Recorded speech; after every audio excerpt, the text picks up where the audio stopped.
नमस्कार मित्रांनो, आज आपण मामांची जन्मभूमी असलेल्या अक्कल गावामध्ये आलेलो आहोत. मामांचा ज्या ठिकाणी जन्म झाला त्या ठिकाणी आज आपण आलेलो आहोत. मामा इथं राहिलेत. मामांचा कुठं जन्म झाला त्यानंतर मामांचं इथं वावर नव्हतं, या घरामध्ये मामा राहिलेले आहेत. तर मामा कुठं कुठं बसलेले, मामांनी त्यानंतर नाग आणून ठुलता, तो कुठं ठुलता, त्यानंतर मामांचा पाळणा कुठं बांधलेला होता ते आपल्याला ताई सांगणार आहेत. चला आपण पुढे पाहूया. जय बाळू मामा. जय बाळू. मामांचा जन्म झाला त्यानंतर मामानी सौंदतीसनं साप आलेला मामांच्या सोबत. त्या बहिणीला 3 दिवस दूध घालायला सांगतात. 3 दिवस बघायला सांगितलेले असतात, पण एक शेळी तिला आणून देतात, बांधतात.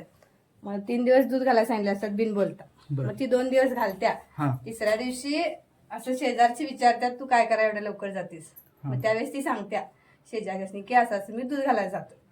मग ती सांगितल्यावर त्या दिवशी तिसऱ्या दिवशी दूध घालायला आल्यावर का नाही ते शेषनाग अंगावर म्हणजे फणी काढून अंगावर जाते, मारायला हे करते. मग ती असंच बाहेर जाते आणि मग आपल्या भावांना सांगते की असं असं इथं साप ठेवल्यात आणि ते माझ्या अंगावर मारायला आले. त्यात इथंच मामांच्या भावाने साप मारला. म्हणजे बिवापाने साप मारलेला ते इथंच मारले. बर. इथं मामांचा पाना बांधलेला.